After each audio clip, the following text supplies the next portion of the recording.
மனைவி இறந்ததுக்கு வீட்டுல என்ன செய்வாங்க சொல்லுங்க? வீட்டுல என்ன செய்வாங்க?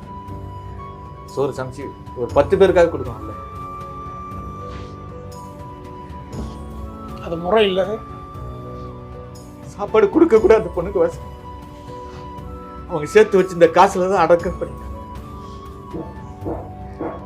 பாத்தியா வருவாங்க, என்ன அடிக்கிறதுக்கு வர்றாங்க, போலீஸுக்கு ஃபோன் பண்றாங்க, எல்லாம் செய்றாங்க. ஆனா ஒரு நண்பர் வந்து அந்த பாத்தியா வர 3 பேர் இமாமு, அஸ்ரத்து, இவங்க இருக்காங்க இல்லைங்களா, இவங்களுக்கு 3 பொட்டலம் வெளியில இருந்து வாங்கிட்டு வந்து சாப்பாடு விழும். வெளியில இருந்து வாங்கிட்டு வந்து பாத்தியா ஒரு இஸ்லாமிய வீட்டுல 40 வருஷமா 45 வருஷமா வாழ்ந்துகிட்டு இருக்கு. எந்த மையத்துக்கு நான் போனாலும் மையத்தை வச்சுட்டு வந்து வீட்டுல வந்து சாப்பாடு கொடுத்து சாப்பாடு வெளியில இருந்து வாங்கிட்டு வந்து பார்த்துட்டேன். இவ்வளோ பெரிய கோடீஸ்வரன், இத்தனை கோடிக்கு சொந்தக்காரு, அவங்க மனைவி இறந்ததுக்கு சாப்பாடு 3 நாள் பாத்தியாக்கு 3 பொட்டலத்தை கொண்டா கொடுக்குறாங்க. அந்த பொட்டலத்துக்கு பெரிய பொண்ணு வந்து 500 ரூபா கொடுக்குது. அந்த 500 ரூபாய் வந்து அவங்கள்ட்ட கூட சொல்லிட்டு இவங்க என்ன அடிக்க பாஞ்சாங்க பாருங்க. இவங்க என்ன நினைச்சிட்டேன், யாருக்கு காசு இல்ல, சாப்பாட்டு அவங்க எனக்கு காசு கொடுத்து அனுப்புறாங்கன்னு நினைச்சிட்டாங்க. திரும்ப கையை வாங்கிட்டாருங்க, அவங்க மச்சனை கையை வாங்கிட்டாரு. இந்த பொண்ணு கை எடுத்து இந்த மாதிரி நிலைமை நடிகருக்கு, தலைச்சிறந்த ஒரு மக்களுக்காக தொண்டு செய்த ஒரு மனிதருக்கு அவரோட ஃபேமிலி இப்படி கஷ்டப்படுறதுன்னு ஏன் நான் கேட்கக்கூடாது? நான் எனக்கு ஆஃபீஸ் பாய் தான், அவரை பற்றி பேசுறது எனக்கு தகுதி இல்லை.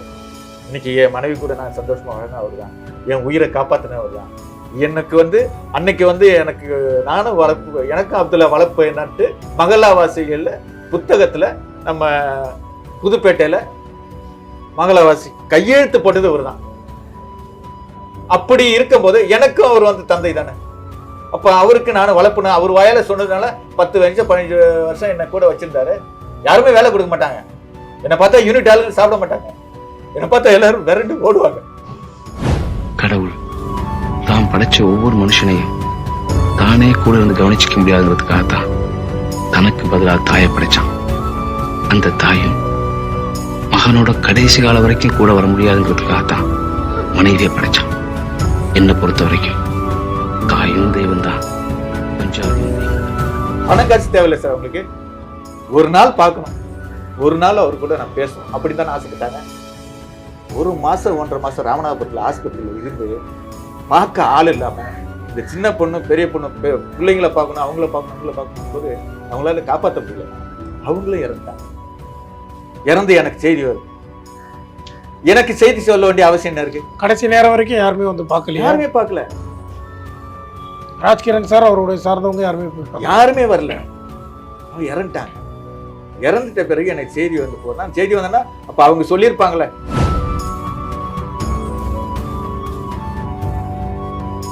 நான் ஒரு 4 மாசத்துக்கு முன்னாடி ஒரு சேனல்ல பார்த்தேன் சார், தனது பழைய மனைவியுடன் ராஜ்கிரண் சேர்ந்தாருன்னு கட்டி பிடிச்சிட்டு அழுவாரு 2வது பொண்டாட்டி. இது எவ்வளவு பெரிய ஏமாற்று வேலை. நான் அண்ணன் மேல தப்பு சொல்லுவாங்க, ஏன்னா ஒரு முதல் மனைவியோட சேர்ந்திருக்காரு. அது தப்பு இல்லை. முதல் மணி இறந்துட்டாங்க. இந்த மையத்துக்கு நான் போனேங்க, ஒரு நாள் வந்து மறுநாள் பாத்தியா வருவாங்க. அந்த வீட்டை பார்த்தீங்கன்னா கண்ணீர் வருங்க. பல கோடிக்கு சொந்தக்காரங்க, பெத்த பொண்ணு விட அப்படியே கேவலமா இருக்குங்க. பழைய பெயிண்ட், பழைய ஃபேனு எல்லாம் பார்த்தா மனசு எரியுது. அந்த குழந்தைங்க சொல்லுது ஒரு முறை இங்க பார்க்கணும் அப்படிங்குது. இப்போ இந்த குழந்தைங்க வந்து டிவியில பார்த்தோ இந்த படத்தை பார்த்தோ கண்ணீர் வடிச்சுட்டு அழுதுட்டு இருந்துங்க. அந்த ராசா மனசுல படத்தை பார்த்து அழுத அப்துல்லா அப்படின்றாங்க. அவங்களுக்கு பேரை தாங்க வச்சிருக்கு, செல்லம்மான்னு பேரை கூப்பிடுவாரு, செல்லம்மான்னு கூப்பிடுவாரு. பெரிய பொண்ணுக்கு ராணின்னு பேர். இவர் இந்து பேரா வச்சு கூப்பிடுவாரு. அப்படி பாசமாகவும் அவளை அன்பாகவும். அவங்களோட போட்டோலாம் பார்த்தீங்கன்னா அந்த பொண்ணு ஏஜி அட்டன் பண்ணுறது, அந்த கல்யாண டப்பெல்லாம் போட்டோலாம் பார்த்தீங்கன்னா அவ்வளோ அன்பா இருக்கு. கூட பிறந்த தம்பி கடைசி வரைக்கும் ராமனுக்கு சீதை மாதிரி இருந்தாரு, சீனி சாகுல் அமது. அதனால நாங்க தம்பி சார் தான் சொல்லுவோம்.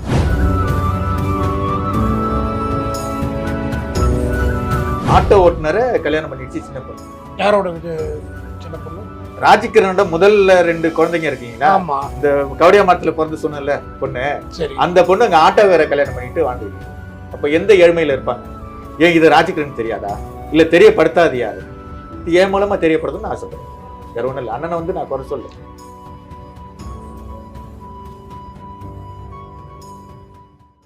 கேடகம் நேயர்களுக்கு வணக்கம். இன்றைய நிகழ்ச்சியில் நம்ம சந்திக்கக்கூடிய முக்கிய விருந்தினர் யாருன்னு பார்த்தீங்கன்னா நடிகர் ராஜ்கிரண் அவர்களுடைய அலுவலகத்தில் பணிபுரிந்த உதவியாளர். கிட்டத்தட்ட ஒரு 14 வருடங்களுக்கு மேலே நடிகர் ராஜ்கிரண் அவர்களுடைய ப்ரொடக்ஷன் கம்பெனியில் அசிஸ்டண்ட்டாகவும் இருந்திருக்காரு. அதற்கு முன்பு அவருடைய அலுவலகத்தில் உதவியாளராக இருந்திருக்கிறார். ஏன் இப்போ இதை நம்ம சொல்கிறோம் அப்படின்னு பார்த்தீங்கன்னா, நடிகர் ராஜ்கிரண் அவர்களுடைய முதல் மனைவி அவர்கள் வந்து மிகவும் வறுமையில் இருந்து உயிரிழந்திருக்காங்க. அவர்களுடைய குடும்பம் வந்து மிகவும் ஒரு வறுமையில் இப்போ வரைக்கும் அந்த சூழ்நிலையில் இருக்கிறாங்கன்ற ஒரு தகவல் நமக்கு அவர் தான் கொடுத்துருந்தார். அதே நேரத்தில் அவர்களுடைய குடும்பத்தார், அவர்களுடைய பேத்தி பேரன்கள் எல்லாருமே நடிகர் ராஜ்கிரண் அவர்களை சந்திக்க வேண்டும் எனும் ஒரு கோரிக்கைகளும் வந்துச்சு. நம்மக்கிட்ட சொல்லியிருந்தாங்க. அவர்களை தான் நம்ம சந்திக்க வந்திருக்கோம். அவர்களுடைய வீடு வந்து இதுக்குள்ளே தான் இருக்குது. அது மேலே இருக்கக்கூடிய அந்த வீடு வாங்க நேரடியாக பார்க்கலாம். இந்த வீட்டில் தான் அவருடைய உதவியாளர்கள் அவர்கள் வசித்து வராங்க. மேலே அவருடைய வீடு. அவர் நிறைய தகவல்களை வந்து நமக்கு சொல்ல போகிறேன்னு சொல்லியிருக்காங்க. வாங்க நேரடியாக மேலே போய் பார்க்கலாம் வாங்க. வணக்கம் மக்களே. அதாவது நம்ம கீழே சொல்லியிருந்தோம், ராஜ்கிரண் அவர்களுடைய அலுவலக உதவியாளர் மற்றும் அவருடைய ஆஃபீஸுடைய ப்ரொடக்ஷன் பாயாவும் இருந்திருக்காரு. ராஜ்கிரண் அவர்களுடைய தயாரிப்பு கம்பெனியின் ப்ரொடக்ஷன் பாயாக இருந்திருக்காரு. கிட்டத்தட்ட ஒரு 14 வருடங்களுக்கு மேலாக பணிபுரிந்திருக்காரு. நிறைய தகவல்களை நம்மிடம் வந்து தெரிவிக்க அவரை நேரடியாக அழைச்சிருக்காரு. அவருடைய பெயர் அப்துல்லா. அவர் நம்முடன் இணைந்திருக்கிறார். வணக்கம். வணக்கம் சார். சார், இப்போது நீங்கள் அழைச்சிருந்தீங்க, என்ன தான் நடக்குது? ராஜ்கிரண் அவர்கள் ஒரு பக்கத்தில் வந்து அவருடைய குடும்பம் வந்து நல்லா தான் இருக்காங்க. இரண்டாவது மனைவி சொல்கிறீங்க, முதல் மனைவி இறந்துட்டாங்கன்னு சொல்கிறீங்க. இப்போது நல்லா இருக்காங்க. நிறைய அவருடைய பேட்டிகள்லாம் கூட நம்ம பார்த்துருக்கோம். என்ன பாதிப்பு, என்ன உண்மை காரணம் என்ன? உண்மை காரணங்கிறது, நான் வந்து 1987 அவர் ஆஃபீஸில் என்ன பெத்த ராசா அந்த படம் ஷூட்டிங் நடந்துட்டு நான் போய் சேர்ந்தேன். அதிலிருந்து பல வருடங்களாக வந்து ராசா மனசில், அரண்மனைக்கிளி, எல்லாமே ராசா, இந்த படங்கள் வரைக்கும் நான் அவர்கிட்ட ஒர்க் பண்ணேன். அவர் தான் நான் ப்ரொடக்ஷன் கார்டை எடுத்து வேலை செய்கிறதுக்கு அவரும் நம்ம விஜய் அண்ணன் தான், விஜயகாந்த் அவர்கள் தான் காரணம். ஸ்பாட்டில் வந்து பணம் கொடுத்து எனக்கு கார்டு எடுத்து கொடுத்தாங்க. நல்லா பணியாற்றிட்டு இருந்தேன். அங்கே திண்டுக்கல், காரைக்குடி இதெல்லாம் போகும்போதெல்லாம் நல்லா செலவு பண்ணுவார். எல்லா மக்களுக்கும் வாரி வழங்கினார். அதை விட இன்னொரு இம்பார்ட்டன்ட் விஷயம் கேட்டிங்கன்னா, என்ன பித்த ராசாவில் வந்து ஒரு பிரச்சனை நடந்துச்சு ராமராஜனுக்கும் ராஜ்கிரனுக்கும். அது பெரிய கலாட்டாக வச்சு, அதன் பிறகு அந்த கம்பெனியில் நடிக்கிறதுக்கு எந்த ஹீரோவும் பயப்பட்டாங்க. அப்போ கதையும் தேடிக்கிட்டாங்க, இயக்குநர்களும் வர கஷ்டப்பட்டாங்க. அப்போ நான் வந்து கார்டை எடுத்து வேலை செய்யும்போது சகலகலா சம்மதினு ஒரு படம் வேலை செய்கிறேன். அது வந்து விசு படம். அந்த படத்தில் வந்து நான் ப்ரொடக்ஷன் அசிஸ்டண்ட்டாக ஒர்க் பண்ணுறேன். அப்படி ஒர்க் பண்ணிகிட்டு இருக்கும்போது நம்ம கிருஷ்ணமூர்த்தி அவர் எனக்கு 3வது அசிஸ்டண்ட்டு. அதாவது இதயச்சந்திரன், பாஸ்கர் ராஜ் அகட விகடம் பண்ணுறாருங்களா, பாஸ்கர் ராஜ், அடுத்தது கிருஷ்ணமூர்த்தி, இவங்க பணியாற்றுறாங்க. அங்கே ஒரு பிரச்சனை பண்ணிட்டாரு கிருஷ்ணமூர்த்தி. அதுக்கு எடிட்டிங் ரூமில் வந்து கிருஷ்ணமூர்த்தி, கிஷ்மு, விசு 2 பேருமே பிடிச்சி வெளில கொண்டாந்து தள்ளி மற்ற விஷயங்கள்லாம் பண்ணாங்க. அப்போ சாக போகிறேன்னு சொல்லிட்டு கிருஷ்ணமூர்த்தி ஓடி போய் மரத்து மேலே ஏறினார். எனக்கு சீஃப் வந்து தொப்ப நாராயணன்ட்டு ஒருத்தர், அவர் ஜிஆர் கம்பெனியில் அவர் தான் ஒர்க் பண்ணிட்டார். அவர் போய் தடுத்து நிறுத்தி தண்ணிலாம் கொடுத்து, கவலைப்படாங்க சார், பார்த்துக்கலாம் சார் சொல்லிட்டு ஆறுதல் பண்ணி வண்டி எடுத்துகிட்டு போனால், அவர் விஜய் ஸ்கூட்டர் வச்சுருந்தார்.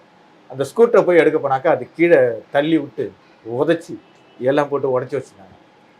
நான் எங்கே போவேன் எவத்த போவேன்னு தெரில அப்படின்னு சொன்னார். நீங்கள் கவலையே படாங்க சார், உங்களுக்கு நான் ஒரு ப்ரொடியூசர்கிட்ட அழைச்சிட்டு போகிறேன், இந்த ப்ரொடியூசர் இன்ட்ரடியூஸ் பண்ணிட்டு அவரை வந்து அழைச்சிட்டு நான் ராஜ்கிரண் ஆஃபீஸுக்கு சைக்கிளில் அழைச்சிட்டு போகிறேன். அப்போ கஸ்தூராஜாவை கிருஷ்ணமூர்த்தி அழைச்சி விட்டு கஸ்தூராஜா பேர் மாற்றிட்டாரு. அங்கே இன்ட்ரடியூஸ் பண்ணேன். அதுக்கப்புறம் கதை கேட்க யாருமே வரல. அங்கே ராஜ்கிரணோட தம்பி வந்து சீனி சாகுல் அமீது, இப்போ அவர் வந்து மக்காவில் இருக்கார், வேலை செஞ்சுட்டு இருக்காரு. அவர்கிட்ட சொல்லி அதுக்கப்புறம் மேனேஜர் வேலுச்சாமி, இவங்க 2 பேர்கிட்டையுமே நான் கதை சொல்லுவேன், ராசா மனுஷன் கதை நான் சொல்லுவேன். அப்போ கதை கேட்க மாட்டாங்க. அவர் வந்து விசு வந்து நாடக ட்ராமா எடுத்தவர், அவர்கிட்ட அசிஸ்டண்டாக இருக்கவங்க எப்படி படம் எடுப்பாங்க, அதனால நம்ம வந்து கதை கேட்க முடியாதுன்னு சொல்லிட்டாரு. அப்போ வந்து என்னன்னாக்க கேசட்டில் பதிவு பண்ணி கொண்டு வாங்க அப்படின்னு நான் சொல்கிறேன். நல்ல ஐடியா அப்துல்லா அப்படின்ட்டு கேசட்டில் பதிவு பண்ணிட்டு கொண்டு வந்தாங்க. அதுக்கு பிறகு வரும்போது ஒரு பிஆர்ஓ மூலமாக வந்து இன்ட்ரடியூஸ் ஆனாங்க. ஃபஸ்ட்டு என்னால் இன்ட்ரடியூஸ் ஆயாச்சு. அதன் பிறகு பிஆர்ஓ ஒருத்தர் நல்ல பேர். இல்லை, இப்போ இதை எதுக்கு சொல்கிறீங்க? இதை ஏன்னா நான் அந்த ஆஃபீஸில் என்ன செஞ்சுருக்கேன், அவருக்கும் ராஜ்கிரண் சாருக்கும் எனக்கும் என்ன தொடர்புங்கிறது. ஓகே ஓகே சொல்லுங்கள். அப்போ வந்து கஸ்தூராஜாவை எங்கள் கதை சொல்ல வச்சு அந்த கதையை ஓகே பண்ணி அவர் டைரக்ட் பண்ணுறாரு. அப்போ கஸ்தூராஜா என்கிட்ட சொன்ன வார்த்தை, அப்துல்லா எனக்கு டைரக்டர் வாய்ப்பு கிடைச்சிச்சுன்னா உங்களை நான் பாடல் எழுத சொல்கிறேன், உங்களை நான் அசிஸ்டண்டாக வச்சுக்க சொல்கிறேன் அப்படின்னு தான் சொன்னார். அதை செய்யலை. ஆனால் படம் சூப்பர் ஹிட்டு.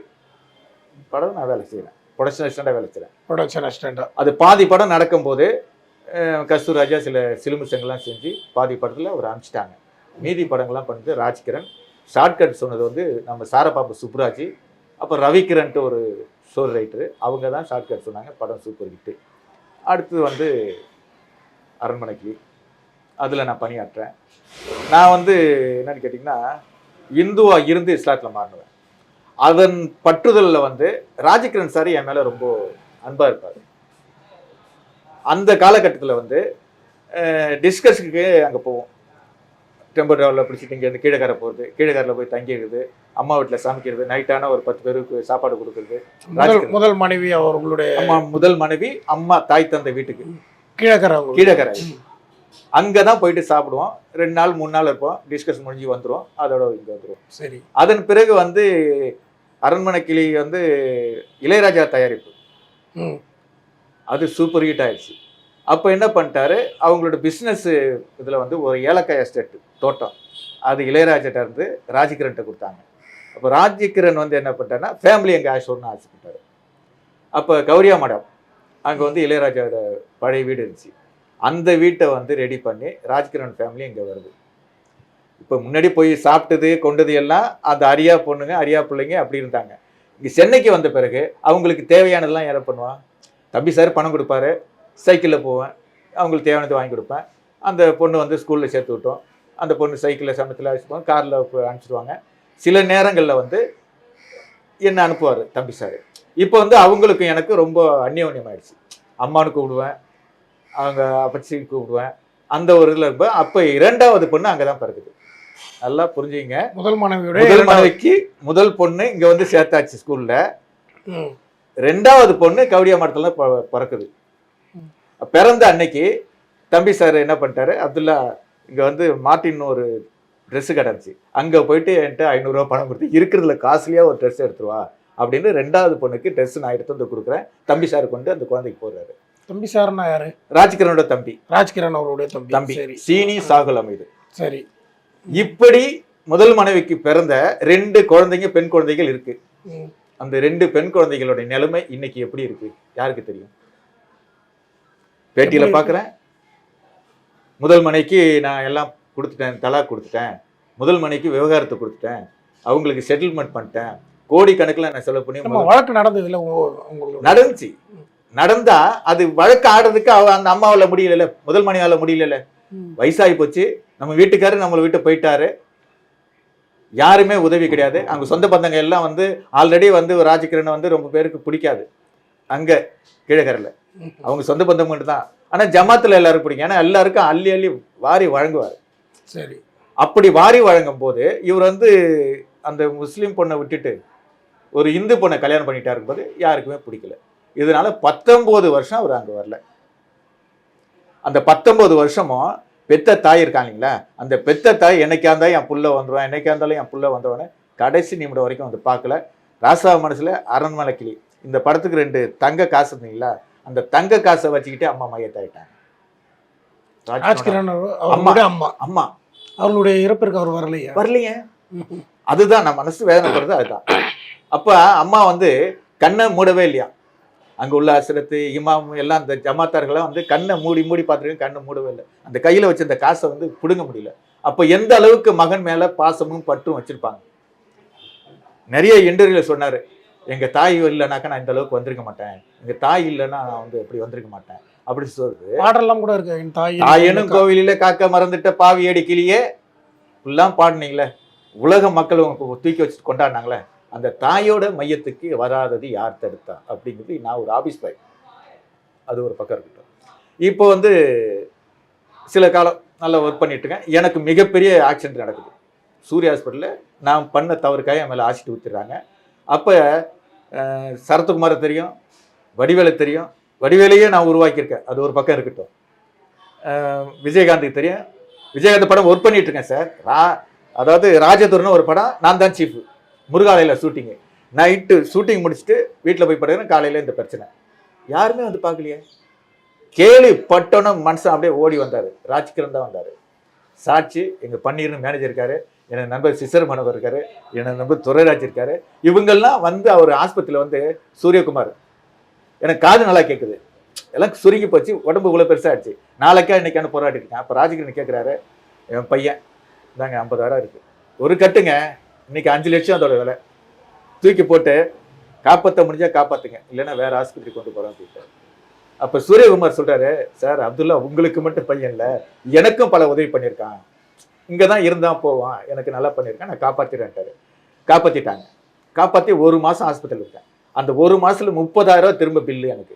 இல்லை, அதே தான் கேள்வி. உங்களுக்கு உதவி செஞ்சுருக்காரு, நிறைய மக்களுக்கு உதவி செஞ்சுருக்காரு, கீழக்கரையில் இருக்கக்கூடிய இஸ்லாத்து மக்களுக்கும் உதவி செஞ்சுருக்காரு அப்படின்னு சொல்லும்போது முதல் மனைவிக்கு ஏன் உதவி செய்யலை, என்ன காரணம், அவர்களுக்குள்ளே இருந்த பிரச்சனை என்ன, உங்களுக்கு தெரிய வந்தது என்ன? அவங்களுக்குள்ள பிரச்சனை என்னன்னு கேட்டிங்கன்னா, இந்த இப்போ கல்யாணம் பண்ணி வச்சுருக்காங்க இல்லைங்களா, இவங்க வந்து பெட்ரோல் பங்கு பிரச்சனையில் வந்து ஒரு கேஸில் வந்து உள்ளே இருந்தாங்களாம். பெட்ரோல் பங்கு வாங்கி அதை ஏமாற்றி அது ஒரு பிரச்சனையில் வந்து ஏதோ போலீஸ் பிடிச்சிச்சு. அவங்கள ஜாமீனில் எடுக்கணும். அந்த ஜாமீனில் எடுக்கும்போது தன்னோட முதல் மனைவி கிட்ட போகிறாங்க. சரி, முதல் மனைவி கிட்ட போய் இருக்கிற நகையெல்லாம் எனக்கு விற்று கொடு, நான் திரும்ப படம் எடுக்க போகிறேன், சென்னைக்கு போயிட்டு எல்லாம் ரெடி பண்ணிட்டு ஒன்று கூப்பிட்டு போகிறேன்னு சொல்லிட்டு அந்த நகையை வந்து வாங்கி ராஜகிரண் சார் முதல் மன்ட்ட 3 லட்சம் வாங்கிட்டு இருக்காரு. பணம் வாங்கிக்கிறேன். அந்த பணத்தை வாங்கிட்டு நேரம் அந்த அம்மாவை போயிட்டு ஜாமீனில் எடுத்துக்கிட்டு சென்னைக்கு வந்துட்டாரு. அதுக்கப்புறம் அங்கே போனால் பொண்டாட்டி இந்த பணத்தை கேட்பா, ஊருக்கு போல இவர் இங்கே கல்யாணம் பண்ணிட்டேன்னு இது பண்ணிட்டாரு, அலௌன்ஸ் பண்ணிட்டாரு. அப்போ இந்து முறைப்படி இந்து பொண்ணை கல்யாணம் பண்ணுவா ஜமாத்தரு நம்ம ஒதுக்கி வைப்பாங்க, நம்ம போக வேண்டாம்னு இருந்தது அங்கே உள்ளவங்க சொன்னது எனக்கு. அதன் பிறகு பேட்டியிலலாம் பார்த்தீங்கன்னா ஒரு வளர்ப்பு பொண்ணு இப்போ நாச்சியார் ஸ்ரீபிரியான்னு சொன்னாங்க. அதுக்கப்புறம் பையன் பிறந்தான். நான் பல முறை பார்க்க போயிருக்கேன், பார்க்க முடியல. அப்போ நான் அங்கே போகிறேன், கீழக்கரைக்கு போகிறேன். கீழக்கரைக்கு போனால் அம்மாவை பார்க்குறேன். யாரு இவங்க அம்மானு தான் கூப்பிட்டேன், ஏன்னா அவங்க கையில் நான் சாப்பிட்ருக்கேன் இல்லைங்களா, பெரிய மரத்தில் இருக்கும்போது பல நாள் சாப்பிட்ருக்கேன். இந்த இடையில ஒரு விஷயம் என்னன்னா, இந்த ஆக்சிடென்ட் ஆகி நான் ஆஸ்பத்திரி சேர்த்தாங்களா, இப்போ திரும்ப ஒரு 30,000 கொடுத்து 80,000 கொடுத்து என்னை காப்பாற்றிட்டாங்க. இப்போ போன போது ஒரு 4-5 வருஷத்துக்கு முன்னாடி போன போது அம்மா அழுகுறாங்க. என்ன அப்துல்லா, பேப்பரில் இப்படி வந்தது அப்படி வந்ததுப்பா, இது செஞ்சுட்டாங்க அது செஞ்சுட்டாங்க, எனக்கு ஒரு பைசா வேணாம்ப்பா, கடைசி நேரத்தில் என்னை கொண்டு அவர்கிட்ட சேர்த்து ஒரே ஒரு முறை நாங்கள் ரோட்டில் நின்னாவது பார்த்துருவோம்.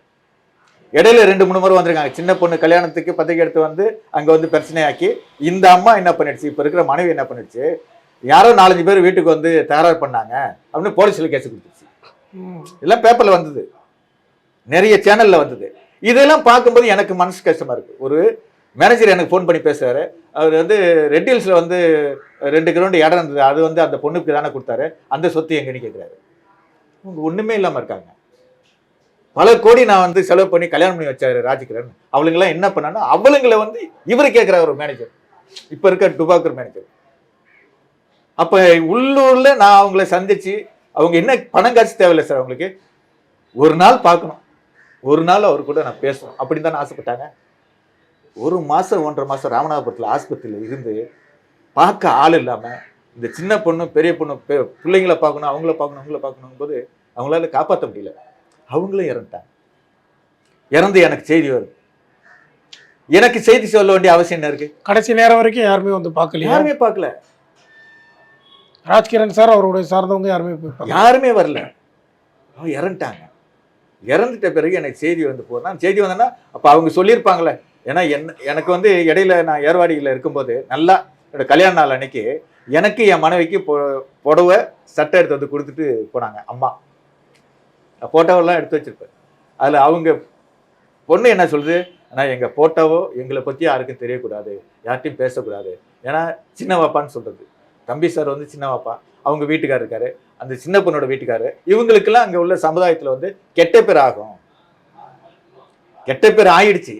ஆனால் இப்போ வளர்ப்பு பொண்ணுன்னு சொல்லிட்டு ஒரு பொண்ணு முனிஷ்காந்த் கூட ஓடி அப்புறம் கேவலப்பட்டு அப்புறம் வெளியில் வந்து இதெல்லாம் கெட்ட பேர் கிடையாது, அவர் பேருக்கு கெட்ட பேர் தானே.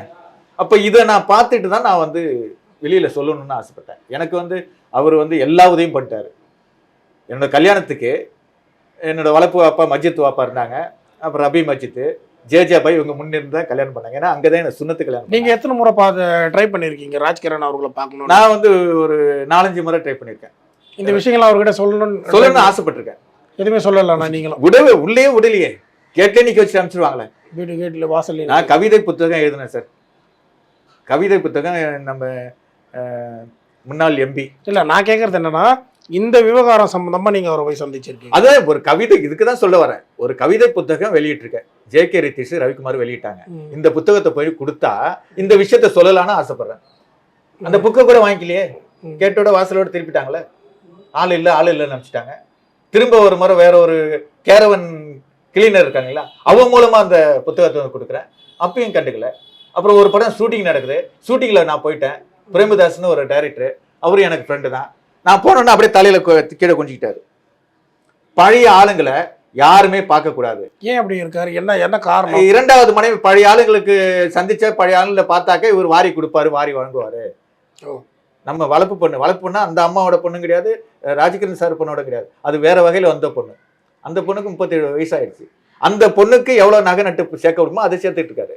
அப்ப இவருக்கு பிறந்த பையன் இருக்கான், அவர் நல்லா வளர்ந்து நல்லா இருக்காரு, அவருக்கு பல கோடி சொத்து இருக்கு. இதெல்லாம் முறையில்லாத நடந்த ஒரு திருமணம், முறையில்லாம பெத்துக்கிட்ட ஒரு புள்ள, முறையில்லாத வளர்ப்பு பிள்ளையா இருக்காரு. ஏன் கல்யாணத்துக்கு இவர் அப்துல்லா என்னோட வளர்ப்பு புள்ளன்ட்டு கையெழுத்து போட்டு கொடுத்துருக்காரு, போட்டோ இட்ட இருக்கு. என்ன உண்மையா வளர்த்த தந்தையும் கையெழுத்து போட்டிருக்காரு. என்ன ஒரு சீகாரமா அவர் ஆபீஸ்ல தங்கியிருந்தால 10 வருஷம் 15 வருஷம், நான் முஸ்லீமா மாறுந்தாலும் என் மேல அன்பு செலுத்தினால அதுக்கு கையெழுத்து போட்டிருக்காரு. பள்ளிவாசலுக்கு போகும்போதெல்லாம் வெள்ளிக்கிழமை ஷூட்டிங் ஸ்பாட்லேருந்து என்ன தொழுவதுக்கு அழைச்சிட்டு போவாரு. இஸ்லாத்தோட முறையை எனக்கு சொல்லுவாரு. நபிகள்லாம் இங்க எப்படி வளர்ந்தாருன்னு சொல்லுவாரு. இதையெல்லாம் நான் நினைக்கும் போது இப்படிப்பட்ட மனுஷன், இப்படி இருந்தவர் ஏன் தன்னோட மனைவிக்கு செய்ய வேண்டியது செய்யல? இப்போ நான் ஒரு 4 மாசத்துக்கு முன்னாடி ஒரு சேனல்ல பார்த்தேன் சார், தனது பழைய மனைவியுடன் ராஜ்கிரண் சேர்ந்தாருன்னு கட்டி பிடிச்சிட்டு அழுவாரு 2வது பொண்டாட்டிய. இது எவ்வளவு பெரிய ஏமாற்று வேலை? நான் அண்ணன் மேல தப்பு சொல்ல மாட்டேன், ஏன்னா ஒரு முதல் மனைவியோட சேர்ந்திருக்காரு. அது தப்பு இல்ல. முதல் மனைவி இறந்துட்டாங்க. இந்த மையத்துக்கு நான் போனேங்க, ஒரு நாள் மறுநாள் பாத்தியா வருறாங்க. அந்த வீட்டை பார்த்தீங்கன்னா கண்ணீர் வருங்க. பல கோடிக்கு சொந்தக்காரங்க, பெத்த பொண்ணு வீடு அப்படியே கேவலமா இருக்குங்க. பழைய பெயிண்ட், பழைய ஃபேனு, அதெல்லாம் பார்த்தா மனசு எரியுது. அந்த குழந்தைங்க சொல்லுது, ஒரு முறை இங்க பார்க்கணும் அப்படிங்குது. அப்ப அந்த குழந்தைங்க டிவியில பார்த்தோ இந்த படத்தை பார்த்தோ கண்ணீர் வடிச்சுட்டு அழுதுட்டு இருந்துங்க. அந்த ராசா மனசுல படத்தை பார்த்துட்டு படத்தை பார்த்து அழுத அப்துல்லா அப்படின்றாங்க. அவங்களுக்கு பேரை தாங்க வச்சிருக்கு, செல்லம்மான்னு பேரை கூப்பிடுவாருங்க, செல்லம்மான்னு கூப்பிடுவாரு. பெரிய பொண்ணுக்கு ராணின்னு பேர், இவர் இந்து பேரா வச்சு கூப்பிடுவாரு. அப்படி பாசமாகவும் அவளை அன்பாகவும், அவங்களோட போட்டோலாம் பார்த்தீங்கன்னா அந்த பொண்ணு ஏஜி அட்டன் பண்ணுறது, அந்த கல்யாணத்தப்பெல்லாம் போட்டோலாம் பார்த்தீங்கன்னா அவ்வளோ அன்பா இருக்கு. கூட பிறந்த தம்பி கடைசி வரைக்கும் ராமனுக்கு சீத மாதிரியே இருந்தாரு, சீனி சாகுல் அமுது. அதனால நாங்கள் தம்பி சார் தான் கூப்பிடுவோம். அவர் இங்கேயே இல்லை, கீழே கரையிலே இந்த அவமானத்தை தாங்க முடியாம இதெல்லாம் காதில் வாங்க முடியாது, மக்கால போயிட்டு இருக்காரு. மக்கால போய் பணியாற்றுறாரு. இடையில ஒரு 2 மாசம் லீவ்ல வந்தாருங்க. இந்த முனிஷ்காந்த் அந்த பொண்ணு வெளியில ஓடுந்து அவங்க பேட்டி கொடுத்து இவரு பேட்டி கொடுத்து இதெல்லாம் பார்க்காம இது கண்டையா தேவையில்லைன்னு திரும்ப குறிப்பிட்டாரு. அப்ப என்ன அவர் சொல்றாருன்னா, அவரு இந்த அளவுக்கு நான் அண்ணனா மதிச்சேன், அவரு மாதிரி தம்பிலாம் வாழ்க்கையில் யாருக்குமே கிடைக்காது. அப்படி மதிச்ச என்ன என் மேலே குற்றம் சொல்லிட்டாரு. பணத்தை நான் ஏமாத்திட்டேன். நான் எப்படி ஏமாத்துவேன்? ஒரு 5 லட்ச ரூபா 10 லட்ச ரூபாய்க்கு மேனேஜர்லாம் ரெடி பண்ணி அன்னைக்கு ஃபர்ஸ்ட் படம் எடுத்து ஒரு 10 லட்ச ரூபாயில ஒரு படத்தை எடுக்கிறாங்கன்னா அதுக்கு தம்பி சார் கூட படிச்சு கிராஜுவேட்டுங்க. அவரு கடைசி வரைக்கும் கூட இருந்து முடியெல்லாம் கொட்டி பாதி அரை மெண்டல் ஆகி ரோட்டெல்லாம் திரிஞ்சு அப்புறம் அவங்க சமுதாய மக்கள் கிரண் பிலிம்ஸ் ஓனர்லாம் பார்த்து ஒரு பணத்தை கட்டி ஃபிலிம்ஸாங்க. இன்னைக்கு பெரிய பொண்ணோட வீட்டுக்காரன் அங்கே தான் இருக்காரு, மக்கால தான் இருக்காங்க. ஆனா இவரை பத்தி பேசினாலோ இவரை பத்தி சொன்னாலோ வீட்டு வாசல் இதுக்கு அது வச்சிருக்காங்க கேமரா. அப்ப அங்க உள்ளவங்க யாரு? ராஜ்கிரண் வீட்டு வாசல்ல கேமரா வச்சு அவங்க மேல தப்பான கண்ணோட்டத்துல யாரு வந்தாலும் அவங்க தப்பு பண்றாங்கன்னு இவர்கிட்ட சொல்லிடுறாங்க. இப்ப கசப்பு தெரியுதுங்களா? அவரை தேடி போனா அந்த கேமரா பார்த்து சொல்லிடுறாங்க, கேமரா பார்த்து இங்க அனுப்பிச்சு வச்சிடுறாங்க. இதை இல்லாம எனக்கு ஒரு தகவல்னா, அவங்களுக்கு நான் பணம் கொடுக்குறேன் அங்க உள்ள பார்ட்டியை விட்டு லட்சக்கணக்கில் பணம் வாங்கியிருக்கிறாங்க. வாங்கிக்கிட்டு உங்க மனைவிக்கும் உங்க பொண்ணுக்கு நான் கொடுக்குறேன்னு சொல்லிட்டு உங்க வாங்கிட்டு அவங்கள்ட்ட கொடுக்குறதில்ல. எந்த ஒரு ஆம்பளை போனாலும் தப்பான கண்ணத்துல உங்க மனைவி இந்த மாதிரி பண்றாங்க, உங்க பொண்ணு இந்த மாதிரி நடக்குது, தப்பா சொல்லி தான் அவர் மனசை கசப்பை வச்சுட்டாங்க. அதனால சுத்தமா அவங்கள மறந்துட்டாரு. இப்ப நான் என்னன்னாக்கா, என்னோட ஆசை என்னன்னு கேட்டீங்கன்னா, இஸ்லாத்துல எத்தனை மனைவி வேறோ வச்சுக்கலாம், எத்தனை பிள்ளைங்களான்னு பார்த்துக்கலாம். ஆனால் முதல் பெண்ணும் 2 பெண்களும் பேர குழந்தைங்களும் அங்கே இருந்து நிறைய கஷ்டப்பட்டாங்க. ராஜ்கிரண் இந்த அளவுக்கு இருக்காருங்க. அவரோட சின்ன பொண்ணோட கணவர் வந்து ஆட்டோ ஓட்டுறாரு. நம்புவீங்களா? ஆட்டோ ஓட்டுனரை கல்யாணம் பண்ணிடுச்சு சின்ன பொண்ணு. யாரோட சின்ன பொண்ணு? ராஜ்கிரணோட முதல்ல 2 குழந்தைங்க இருக்கீங்களா, ஆமா, இந்த கவடியா மரத்துல பிறந்து சொன்னல பொண்ணு, சரி, அந்த பொண்ணு அங்க ஆட்டோ வேற கல்யாணம் பண்ணிட்டு வாழ்ந்துட்டு இருக்கு. அப்ப எந்த ஏழ்மையில இருப்பாங்க? ஏன் இது ராஜ்கிரண் தெரியாதா? இல்ல தெரியப்படுத்தாது யாரு? என் மூலமா தெரியப்படுதுன்னு ஆசைப்படுறேன். வேற ஒண்ணும் இல்லை. அண்ணனை வந்து நான் குறை சொல்ல. உயிரிழக்கும் தருவாயில ராஜ்கிரண் அவர்களுடைய முதல் மனைவி என்ன சொல்லியிருந்தாங்க உங்ககிட்ட? அவங்க இறக்கிறதுக்கு முன்னாடி என்ன நேரில் சந்திக்கும் போது ஒரே ஒரு முறை என்னை கொண்டு போய் அவர்கிட்ட சேர்த்துரு அப்துல்லா, நீ இவ்வளவு பெரிய இடத்துல இருக்க, உனக்கு தெரியாதவங்க யாரும் இல்லை, நீ எப்படியாவது என்னை கொண்டு சேர்த்துரு, அவர்கிட்ட காசு பணம் எனக்கு தேவையில்லை, பணம் காசு சேர், ஒரே 2 வார்த்தை நான் பேசிட்டு வந்துடுறேன், என் போகிற பிள்ளைங்களா நான் ஆசை காட்டுறேன் அப்படின்ட்டு கதறினாங்க. இதை விட என்ன தெரியுங்களா, அப்போ எங்கள் மாயாக்குளம் கவிஞர் வந்து அங்கே பள்ளிவாசல் திறக்கிறாரு. அப்போ மாயாக்குளம் சேர்க்கும் போது பெரிய தொழிலதிபர், இந்த இடமே கொடுத்தது அவர் தான். அவர் வீடு அங்கே மாயாக்குளம். நான் அங்கேயும் போய் சாப்பிடுவேன், அங்கேயும் போயிருப்பேன், சொந்தக்காரங்க வீட்டிலலாம் போய் சாப்பிட்டு வருவேன். இப்போ ராஜ்கிரண் மனைவி வந்து என்னை வந்து பார்த்து என்னோட புத்தகத்தெல்லாம் அவங்கள்ட்ட கொடுத்து அவங்க கண்ணீர் வடித்து கடைசி அப்துல்லா நான் உயிரோட இருப்பேன், எத்தனை நாள் இருப்பேன்னு சொல்ல முடியாது, ஒன்னால முடிஞ்ச வரைக்கும் அல்லாட்ட துவா செய்யி, இந்த ஒரு மரியாதை போய் சேர்த்து வச்சுட்டு இருந்தாங்க. அப்படி சொன்னோம். உடனே வந்து காரில் அழைச்சிட்டு வந்து அந்த தலைவர் சேர்க்கும் போது அங்கே இருந்தாலும் ஒரு 10-20 பேர் 50 பேர் இருக்காங்க, பிரியாணி சாப்பிட்டு இருக்காங்க. அந்த நேரத்தில் இவங்க மகளோட அழைச்சிட்டு வந்து தலைவர்கிட்ட இன்ட்ரடியூஸ் பண்ணுறேன், மாயகுளம் கவிஞர் சேர்க்கும்போது இன்ட்ரடியூஸ் பண்ணுறேன். ஏன்னா இது மாதிரி அண்ணனோட மனைவி, இவங்க தான் முதல் மனைவி, பெரிய பொண்ணு சின்ன பொண்ணு, நீங்கள் பேசி எப்படியாவது பண்ணுங்கண்ணே, ஒரு முறை சந்திக்க விட்டா போங்க. சரி அப்துல்லா நான் செய்கிறேன்னாரு. அதுக்கு பிறகு அவர் பலரை வச்சு முயற்சி பண்ணார், ஆனால் முடியல. நான் ஃபோனில் பல முறை ஃபோன் பண்ணேன், எடுக்கலை. ஆனால் இடையில ஒருத்தவங்க ஃபோன் எடுத்து, நீ என்ன அவங்களுக்கு அடிக்கடி ஃபோன் பண்ணிகிட்டு இருக்கீங்க, நீங்கள் யார் என்னன்னு ஒரு லேடிஸ் பேசுகிறாங்க.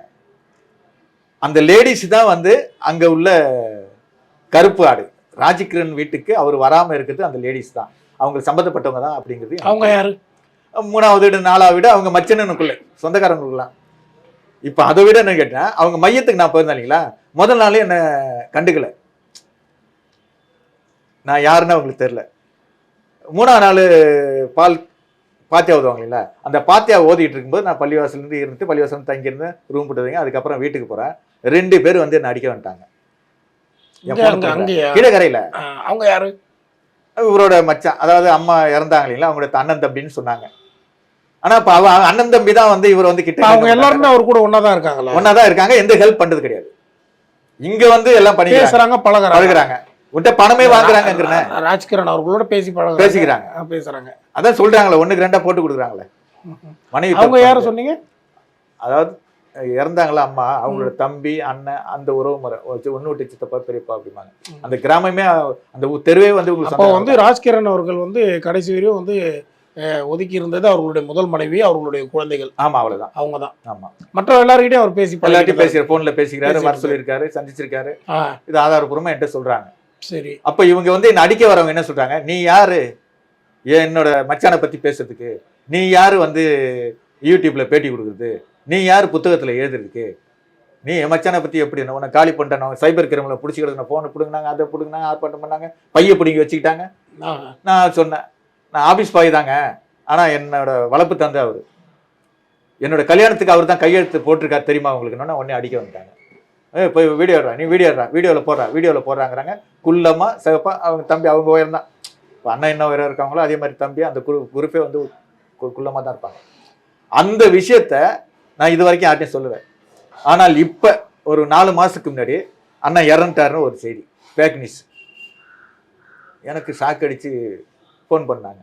இல்லைம்மா அவர் இறக்கல, உயிரோடு தான் இருக்கார், கொஞ்சம் நேரம் இருக்குமான்னு சொல்லிட்டு 2-3 நண்பர்கிட்ட சொல்லி ஃபோன் போட்டு அவர் ஃபோன் இருக்கார நான் அனுப்பி வச்சேன். அதுக்கப்புறம் கண்ணீர் வெடிச்சு அழுதாங்க.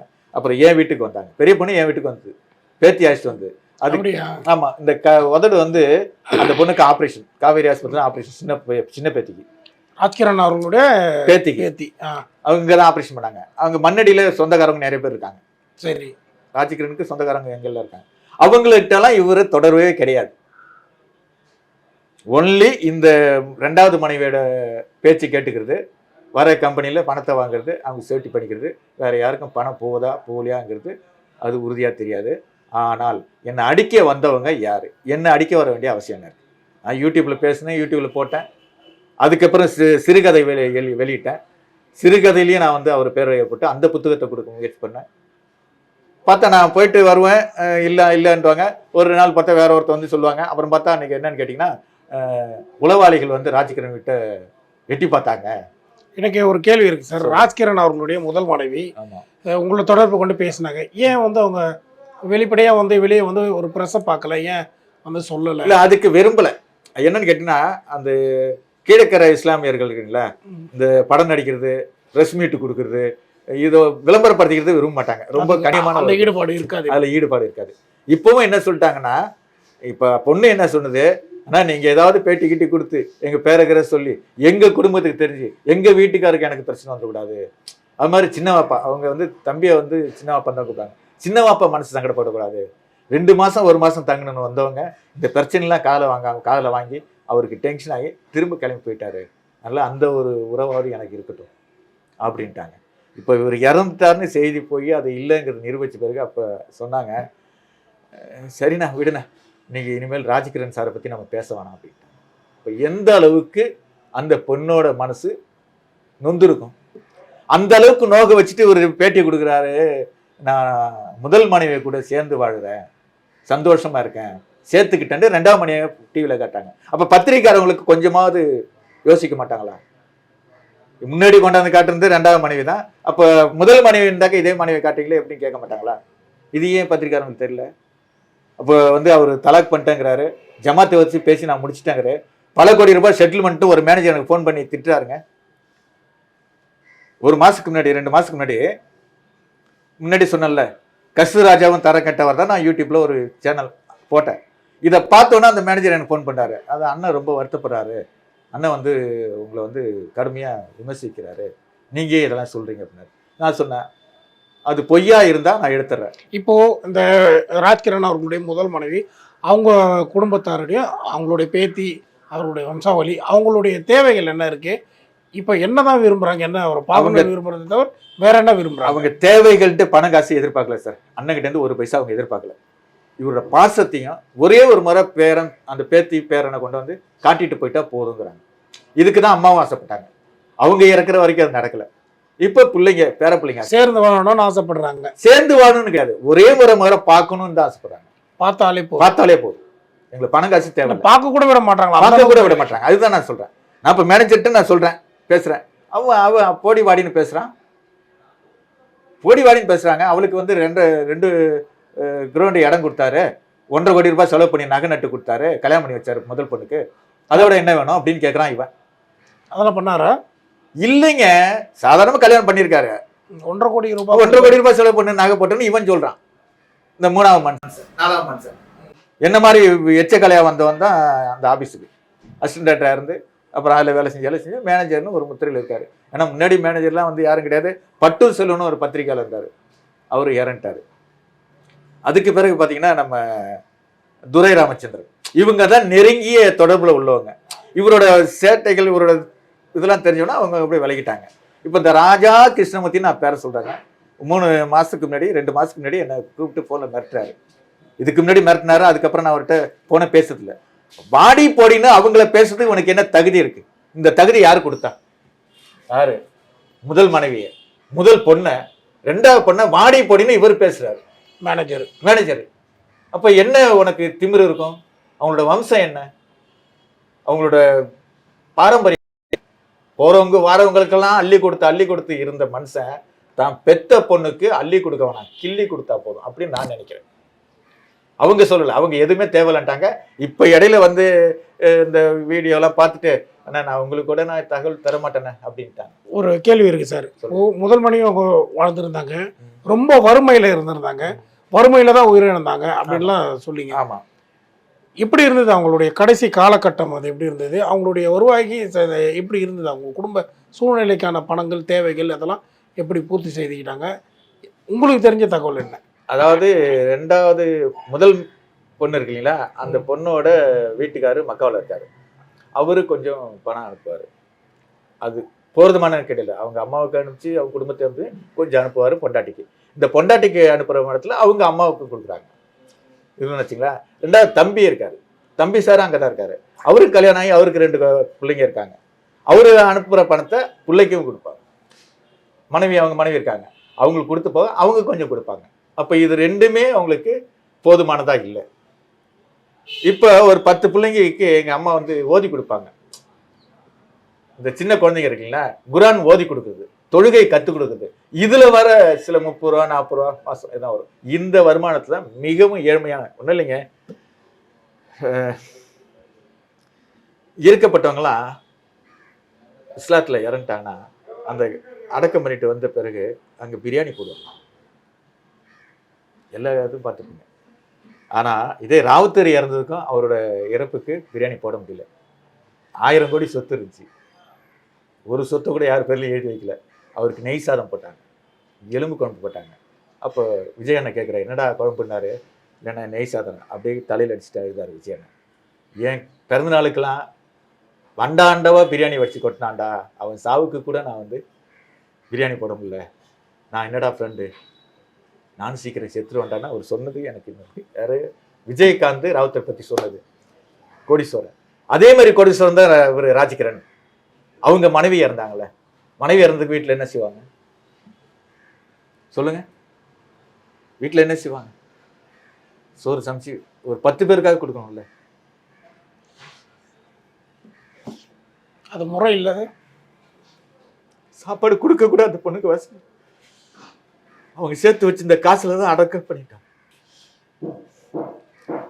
பாத்தியா வருவாங்க, என்ன அடிக்கிறதுக்கு வராங்க, போலீஸுக்கு ஃபோன் பண்ணுறாங்க, எல்லாம் செய்கிறாங்க.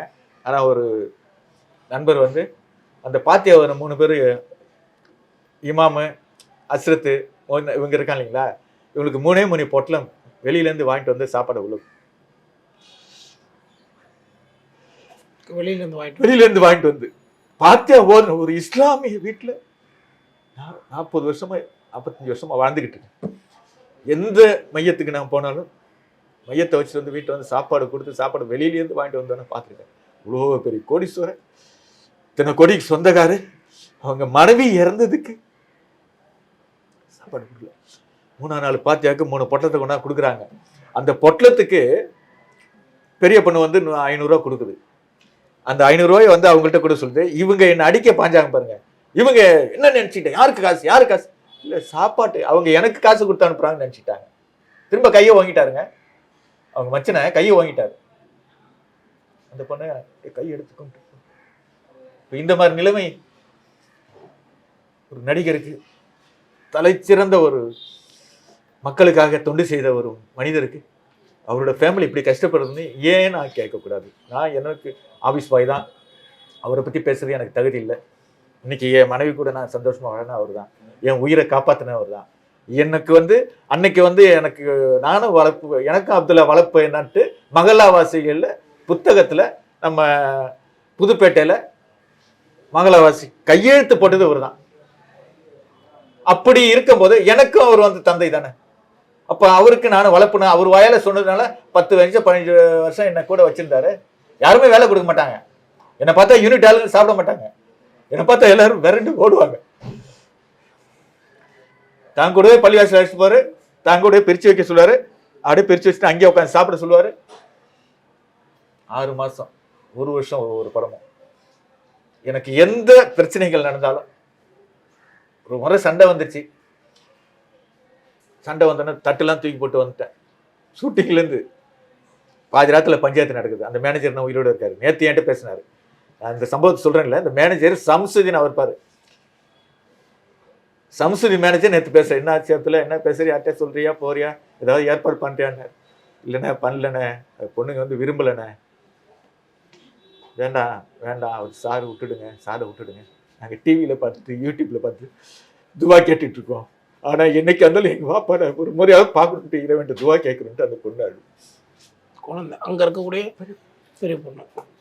பணம் காசு எங்களுக்கு தேவை இருக்குது, போதும், எல்லாம் கொடுத்து எங்களுக்கு போதும். பெரிய மனைவி கூட நான் சேர்ந்துட்டேன்னு டிவியில் சொல்கிறாரு. பெரிய மனைவி இறந்தது கூட தெரியாதா? அது கேட்குற கேள்வியாதான். 4 மாதம் 6 மாதம் ஆகுது அவங்க இறந்து.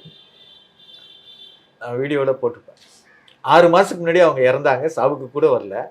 சாவுக்கு நீ ஏண்டா வந்த, உனக்கு இதுக்கு என்னடா சம்மந்தம், என்ன அடிக்க வராங்க அங்கே உள்ள மக்கள். அப்போ இவருக்கு தெரியாதா?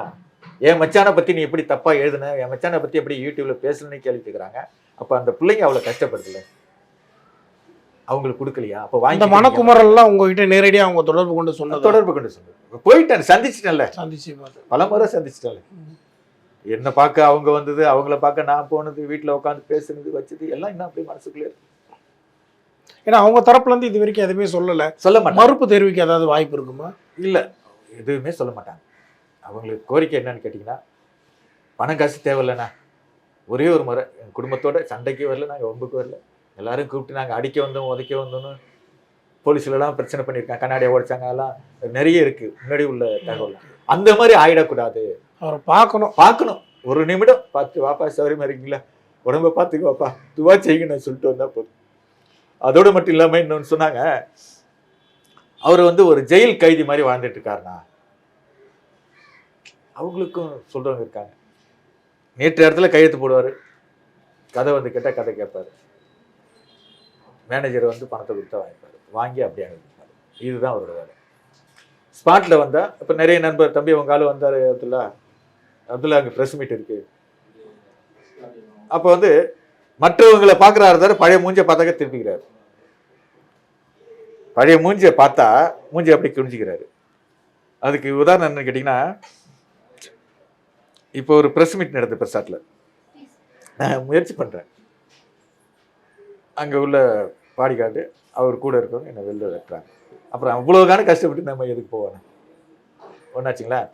அவருக்கு முதல்ல காஸ்டியூம் தைச்சி, அதை ராசா மனசில் முதல்ல நைட்டோட நைட்டாக ட்ரெஸ்ஸு தைச்சி அதை போட்டோலாம் எடுத்து அவர் ஹீரோவாக்குன அந்த காஸ்டியூம் டிசைன் இருக்கார்ல, இன்றைக்கி பெரிய ஆளாக இருக்கார். அவங்க பையன் டாக்டர், ரிசப்ஷன் வைக்கிறாங்க. அந்த ரிசப்ஷனுக்கு பத்திரிக்கை கொடுக்க முயற்சி பண்ணுறாரு. ஃபோன் போடுறாரு, ஃபோன் எடுக்கல, நேரில் போகிறார், நேரில் எடுக்கல.